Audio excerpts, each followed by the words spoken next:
darsu ɗimmon e nder faslun sappo jeɗɗaɓo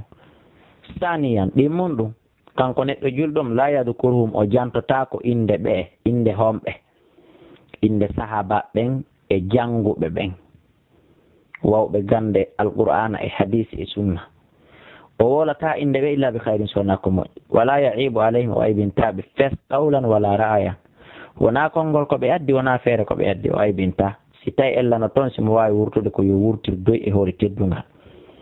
wa yalamu o anda kadi annahum no ɓe kano ɓe laatike mujtahidina ko ɓe tinniɓe goy mukhlisina laɓɓinɓe dewal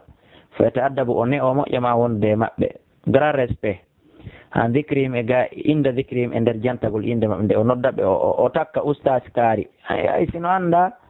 o jangga ha o mari doctorat ma o mari oustas kono o watta karama ko kaari ma ceerno kaari ma oustas kaari kaka teddingol dina kan tum wa yufaddilu o ɓurna ra'ayahum fewre maɓɓe nden ala ra'ayi man ba'dahum e feere iwtiɗi ɓe ɓaawa maɓɓe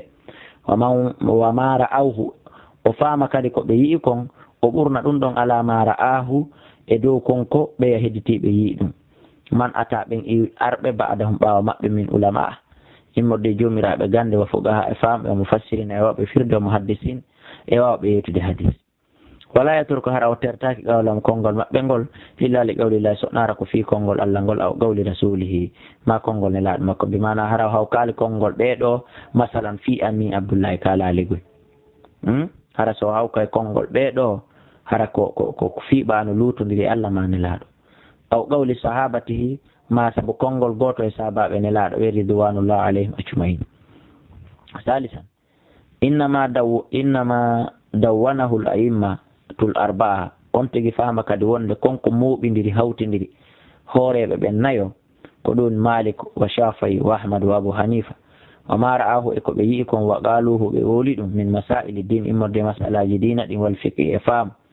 wa shar'a e sayya o faama huwa ɗum mustamaddun ko ñeɗaɗo min kitabillahi wa sunnati rasulihi walaysa lahum alanaɓe illa ma fahimuhu sowona ko ɓe faami kon min haadayni immorde ɗiɗo ɗiɗi al aslayni lasliji ɗiɗi daƴƴe ɗiɗi aw istanbatuhuma ko ɓe ñiɗi ɗum min huma e majji kanji ɗiɗi ko ɓe ɓulini ɓe yaltini ɗon aw qasuhuma ko ɓe qiisi alayhima e majji ko ɓe meesiri ɗon wa ida awasahuma si tawi woni luutodiri e ɗiɗo ɗiɗi annassu nassi on min huma immorde e majji awil isharatu ma ɗum sappande nden awil ima'u ma ɗum eɓɓugol ngol fihima e nder majji wa ida awasahuma si tawi woni uñiki e ɗiɗo ɗiɗi annassu nassu on min huma ko immorde e majji awil isharatu ma ɗum sappande nden awil ima'u ma ɗum eɓɓande nden fihima e nder majji kanji ɗiɗi rabi'an yara o wiya anna al akhada wonde no ƴettugol bima dawwanahu konko muɓidiri ɗum ahadu haula'il a'lam goto e ɓeɗo andaɓe min masailil fiqi immorde masalaji fiqi wa dine e dina kam o anda ɗum kadi jaizu no dagi masala min sinini ko madhabu kaari tun haray mi hanano wadde ɗum no hafftuno tun hawtidide madhabuji ɗin fof kono simi inni min ko madhabu kaari tun andon ɗum kadi no dagi wa anna al amala bihi e wonde gollitirgol ɗum kadi amalum ko gollitirgol bi shari'atillahi sari Allah on azza wa jalla ma lam yu'arad en tant que ɗum weeɓitaki sakki bi nassin nassu sarihin selluɗo sahihin e selluɗo sarihin feeñuɗo sahihin selluɗo min kitabillahi morde deftere Allah nden aw sunnati rasulihi ma sunnane laaɗo fala yutraku accatake qawlallahi konngol Allah ngol kanko neɗɗo o accata konngol Allah ngol aw qawla rasuli ma konngol ne laaɗo ngol li qawli ahadin sabu konngol goɗɗo goo min halqi immorde tagu makko ngu ka inan man kana noni no wo no wayri wa dhalika ɗum noon ko li qawlillahi ta'ala dalil on ko sabu daalol Allah ya ayyuha alladina amanu la tuqaddimu wa taw ardo taw feƴƴito bayna yadayillahi wa rasulihi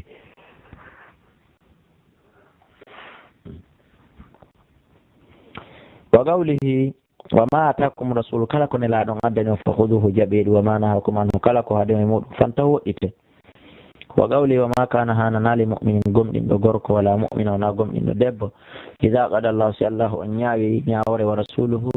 أمرا فيها كأن يكون لهم لا تنتبع الخيرة سبقل من أمره وقوله من عمل كلا قل دو عملا قل ليس عليه هرا لا يمجي أمرنا يمير ورأمي autorisation أمي فوارا دو ردون كجني تتدم موي وقولي والذي ميون دون نفسي بيده لا يؤمن بهم إن تادكم قدموا حتى يكون حالات هواه قبل تمكم تبعا كجب كل لما جئت به كم يدكم خامسا يرى ويا كان كن لهم أنه نبي بشر قيم بني يصيبون هبه هورا ويخطئون هبه ووبا هبه فالجة فقد يخطئ قم دي فالدي أحد قدم به فقد يخطئ قم دي هنا فالجة أحد قدم به الحق إيغونغا كان تيجي في مسألة مسألة جو ما في مسألة ما إن المسألة جو من المسائل إما دي مسألة دي لا أم قصدين توقع فالجري كونكو فالجري ونا غاي فاندا غول وأمدين اتوا غول بس هاشاهم كاويما بلا بي إيوي اتوا غول بس بونا أفهمون ولكن سكوني أن غفلة كغاي ويلسن دغول أو سهو ما يجتغول أو لنسيان أو سهو ما يجتغول أو لنسيان ما يجتغول كغوتو أو عدم إحاطة ما دون واسغول هو تغول فيه نندي فلهذا كسبرون المسلم جل لا يتعصب كانكو حق تتاكل لرأي أحد وإنكو فير غدو ما بتون كانكو كمذهب مالك يكون تون كمذهب إمام أحمد يكون تون كون حتى حق تو جانو دون آخر قال دايا مذهب بل سكون له نودن وأن يأخذ له جتتا عن أي واحد منهم اتلا غوتو ما بكامنا ولا يرد قولهم حركة ديكو الداي رتغو كونغو دي مابدينا إمام مالك نو فالجدا دو مراغونغا دو ماري إلا أهيو تاتو إلا لقول الله سبحانه سبحانه دالو الله لوتو نيمو ها كل من نال أي أتاكو دودتا كم بهوري بنا يوكلا أو قول رسول الله ما سبب ما كن لها سادسا يعذرهم كدوني أورنتنا به فيما اختلف في يعذرهم وجبنا بنغان توكا فيما اختلفوا فيه عندكم بلوتو بكم امودون فو من بعد مسائل الدين امود مسألة دينا الفرعية وون دين كسرة بمعنى تشال يانكوجي دي وراوي أن اختلافهم من اللور مأبدا لم يكن هنالك جهلا منهم كسب مجرى مأبدا بلور ولا أن تعصب لآرائهم حركة دي هنالك دي غاي كدوني حق بتطوطو كدوني فهم مأبدا نعم بيدن ولا أن تعصب لآرائهم ونا غاي حق تقول بيتون فهم مأبدا وإنما كان عند وند كدولاتي إما أن المخالف وند lundi ɗon luutondirɗon e ɓeya wi na d' accord ko ɓeya wi kon ko sabu hon ɗum na bewre wona mettere fii lam yabluhu ko ɓawoni hewtalmol hadiseji hewtuɗe ɗen ɓeeɗa aw ra'a ma o yi'ali woni naskha montagol hadal hadis on hadis alladi on lam ya'khudhu bi mo ƴettali e afwan kan aw ra'a ma o yi'a kanko o yi'a wondema naskha montede hadal hadis on hadis alladi on lam ya'khudhu bi mo sali ƴettude kanko faamo hadis ko montaɗo aw aradahu ma hara hino fallodiri e makko ko ɗum hino darti on hadise ɗon hadisun akhara hadise go balakahu hewtuɗomo farajjahu o jiccina on hadise ɗon alayhi e hoore o hadise ɗa ta noon ɓe hedditiɓe ɗa kamɓe ɓe hendaki on hadise mo hendi ɗon tata o jiccini e hoore ɓeya on faami taw fahima ma o faama min immorde hadise on ma lam yafhamuhu man yerno faamiɗal hadise on gayruhu ɓeya hedditiɓe ko hinama par ce que ɗon anndi ide ko waɗi minal jais no jeeya e hunde jaɓande daginde e junngo men an tahtalifa al afhamu nde faamuji ɗi luutondirta fima doluli lafdi e nder jolirde konnguɗi ɗin fo yahmiluhu rondo yewtere nden kullun gooto kala e men ala faami e dow faamu alkhas hertiɗo taale en fof ko tawde men wola journal no wowle ɗo ka radio ha gasa ma ka télévision ha gasa jooɗoɗen yeddodiren ɗon ɓeeɗa wiya ko ɗum ɗa o wiide ɓeeɗa wiya oye ko ɗum ɗa en fof en jenti goto e men nanantinaɗo hiɗen anndi ndaroɓe ballon ɓe masalan wiyata e bimbi ɗo ɓe ndaara ballon ha ɓe gayno ɓe jooɗo e yeddodirgol e piira hunde kaari no mérite o e mérita taaliɓe fof maɓɓe ɓe ndaar anndi ko haqqille ɗen gooto kala faama embere haqqille mum ɗe ma ko kaari waɗi hunde kaari oyi ko kaari waɗi hunde kaari wa misalu hada misal ɗum ma fahimahul imamu Shafi'i masalan eno ɗo ko imamu Shafi'i faami ko rahimahullah min naqdil wudu'i immorde firtagol salligi mi masel mar'ati sabu memugol sonnajo mutlaqan memande o memande foti on buɓɓodir foti on salmodir foti on nunnodir nune wonone no goɗɗo memiri sonnajo mutlaqan wo haray salligi makko boni kanko ko ɗum o faami faman ka faamu min qawli taala ko Allah daal ɗon awla masumun nisa o ma on memi sonnaɓe andi Allah précise hali ko memande honde o wi to memande ko sunnanelaɗo on précise ko on ɗon ari firi aya on kanko o faami ko memande o memande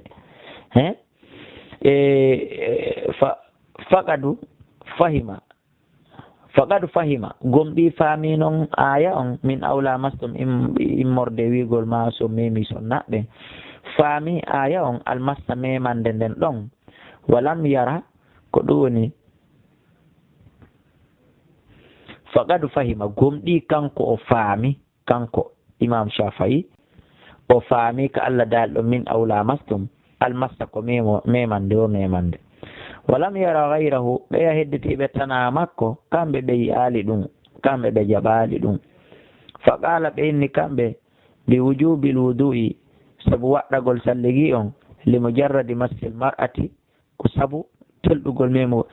fa qala o wi'i kanko wo bi wujubil wudu'i sabu waɗɗagol salligi on limujarradi massil mar'ati ko sabu telɗugol memgol sonnaji on tun son foppodiri tun kanko wi ɗum wa fahima gayruhu faami tana makko annal murada wonde o oye ko fandaminal mulamasi immorde memugol ngol ɗon fil ayati ka aya aljima o ko rendigo ɓeyatatoɓe wi ɗum falam yujibul wudu'a nden memande ɗon waɗɗinta salligi bi mujarradil masjid sabu telɗugol foppodirgol tun bal koni labudda feri wala min qadiri zaidin immorde eɓɓore goo ɓeyditato nde hoore memidirgol ngol kal qasdi wano faalegol oya faalegol dakam meɗen wo wujudi ladama wodugol dakam meɗen noon si salligi bona noon si waɗɗo salligi ɓeyditiɓe faami ɗum wakadi yaqulu qa'ilu gomɗi wi o no wiya lam la yatanazalu Shafi'i lima la yatanazalu Shafi'i woɓɓe goo inna kunu haɗi imamu Shafi'i jippito seeɗa an faami iwa e faamu makko on li waafiqa fiyo hawrodir baaqiyala imma e ɓeya hooreɓe tato hedditiɓe no woodi wi'oɓe ɗum wa yaqta dabiral khilaf anil umma o taƴa e duburi lurral ngal e gaye mofte ɗen haɗi o jippo ɗum ɓe faamodira ɓe wona e hunde wotere o taƴa o itta kala lurral hakkundeji maɓɓe no woodi posoɓe o question cheikh uji on no jabade aboubacry jabir jasaid aɗa jawabu jababu hen annahu ko woni la yajusu lahu dagantako mo abadan kanko imamu Shafi'i e kanko neɗɗo julɗo an yafamande o famata rabbi ko ƴetta e Allah subhanahu wa ta'ala direct shay'an goɗɗum la yukhalijuhu fihi tawa jillodira e makko fihi e konko o nani ɗon adna raybin ko ɓuri fanɗude sikki hunde sikkitaki o fama ko ɗum ɗon net summa yattirko refti o terto ɗum limo jalladira ayin sabu tilɗingol sabu wajjinɗingol feere goɗɗo go o faminma faamu goɗɗo go imamin imamujo akhara goɗɗo go en faami ka seyno imamu Shafi'i o faami ɗum ɗo himo sikkiti seeɗa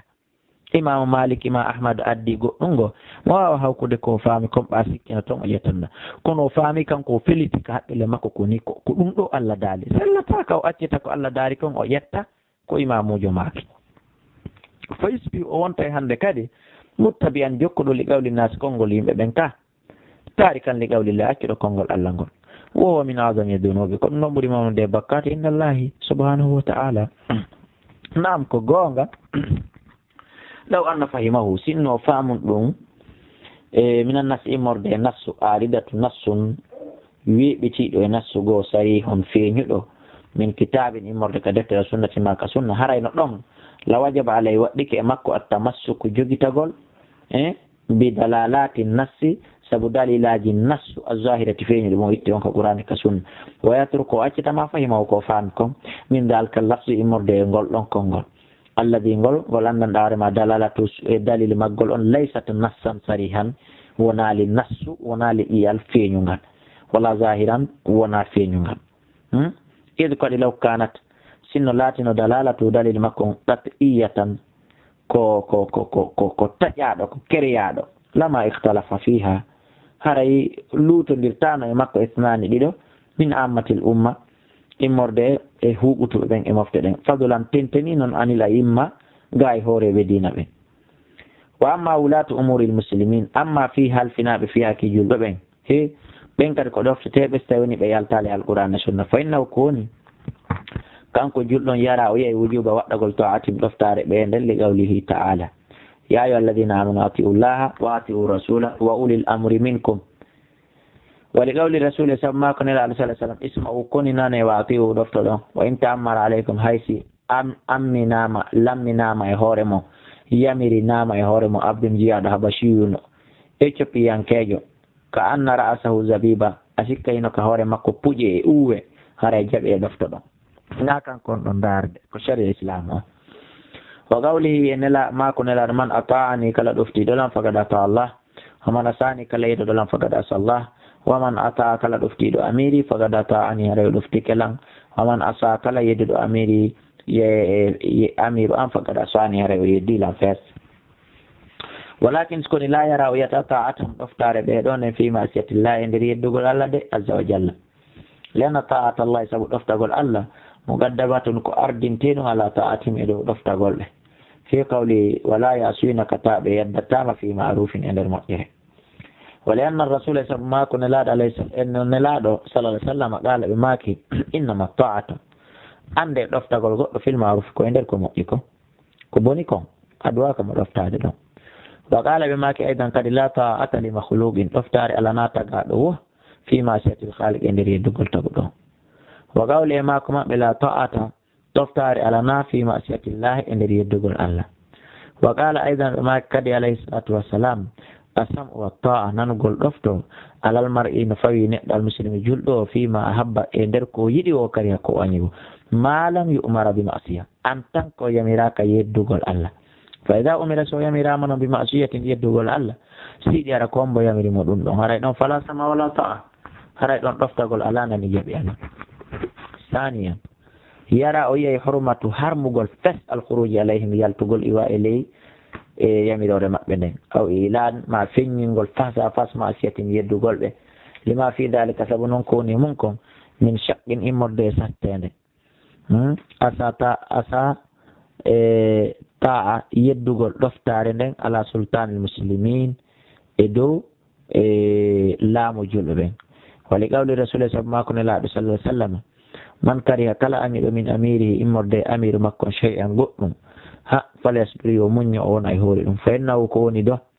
man kharaja kala yaltoɗo min sultani o yiwi e laamu shibran embere cuɓal tawi ko hoore tooña mata haray on ɗon o maayo yeytom mata o maayi e ɗum mata haray on ɗon maayi miita tan jahiliya tan mayde jahiliyanko bimana womo jaɓali dina islam ligoy wa qawli man ahana sultana kala hoynuɗo laamu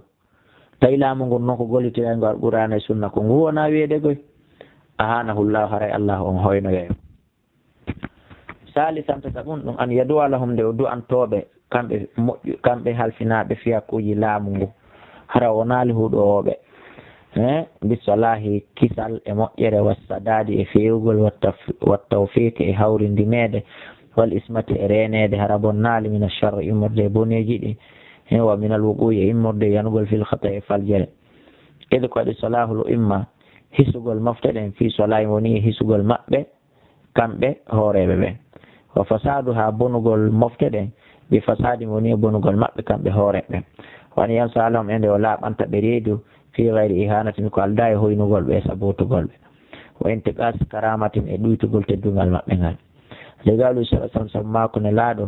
addinu nasiha dina kanko laaɓodiral de qulna meni liman kombo laaɓante qala ne laaɗo maki lillahi wa li kitabihi wa li rusulihi ko Allah e deftere makko nden e nela e makko ɓen wali a'immatil muslimin e hooreɓe julɓe ɓen wa ammatin e julɓe heɗɗiɗiɓe fof raabi annaye ɓon ɗum anu jahida ko nde o tinnoto moƴƴa wara'ahum ɓaawa maɓɓe o salliya o juula halfahum ɓaawa maɓɓe wa in fasaqu hay so tawi ɓe woni fasiki seeɗa warta kabul muharramati ɓe faggitiki harmuɗi allati ɗin heɗitata kañum dunal kufuri ɗi hewta ko kefer ɗinta goɗɗo yaltinamo kadina ɓe faggitike ko waɗata goɗɗo fasiki yagal kono tawi hewta ko waɗata mo kafiri haray e on tigi ɗoftoɓe iwtira ɓawa maɓɓe li gawli alayhi salatu wassalam liman sala wonande on landiɗoɓe an ta'ati fi ɗoftagol umara i suu'i hooreɓe bomɓe ɓe ɓelaaɗo maki asmi u nane watiwu ɗofta ɗon koni fa innama alayhim ma hummilu hino fawiɓe koɓe fawa kon hino fawiɓe yottingol nunɗa feewa joni taw haqqeji mum ɗin yurmina o harato ñaali o so ɓe waɗali ɗum haaji maɓɓe waare kono fawi on noon kadi ma hummilton kon ko fawa ɗon ɗum woni ɗoftagol ɓe wali gawli ibadata buni samit e saabu makko oɗo o wi bayana rasulallah nelaɗo allah on ahudi e amen mamen haldidi e nelaɗo ala sam e dow nanugol taate e ɗoftagol fi man shatina e nder softande amen alego e nder yiiɗi amen wa makrahina e añugol amen yiiɗi añi wa o sirna e sattende amen wa yusrina e newede amen mana no welani men fiwu no mettani men fiwu wa allah no naasi al amra e nde men sortata fiyake ɗen nde men jaɓitata fiyake ɗen ahlahu e yimɓe majje on e handuɓe ɗen e majje kon ɗum woni yimɓe majje on wona wigol ko leñol kaari en ko kala wawɗo ɗen golle ɗon men jattataɗe men ittaɗe e junngo makko fiiɓay men yiɗama ma fi namen kafuɓe ɗum ɗo ma namen kafu kala wawɗo hunde nden kala anduɗo fi hunde kala gaynowo fi hunde min yamirama tamin jaɓutude e junngo makko ɗala kanko ne laaɗo maki illa an taraw si wona yi on kufuran keferan kako ngun bawahan ngu wonama ngu waɗama daginangu e junngo moɗon ngu ɗoftama indakum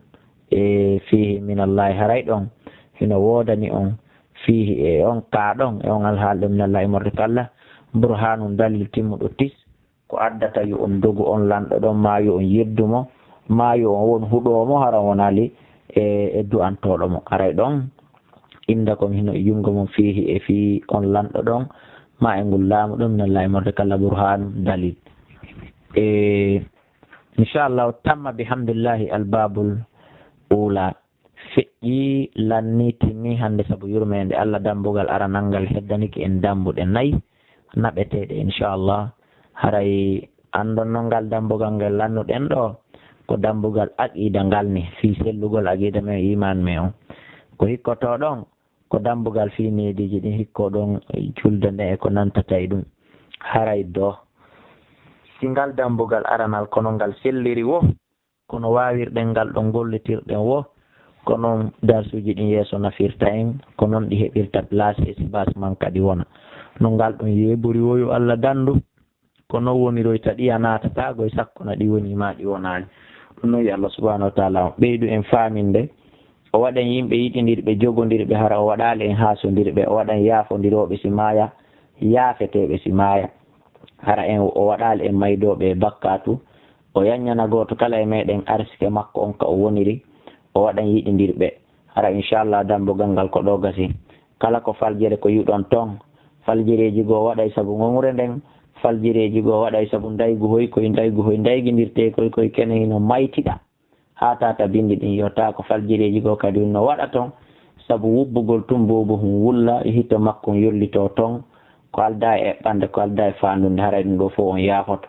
na ɗum ɗo mi imminiri min komi imminiri ko kala musidɗo an julɗo ka o woni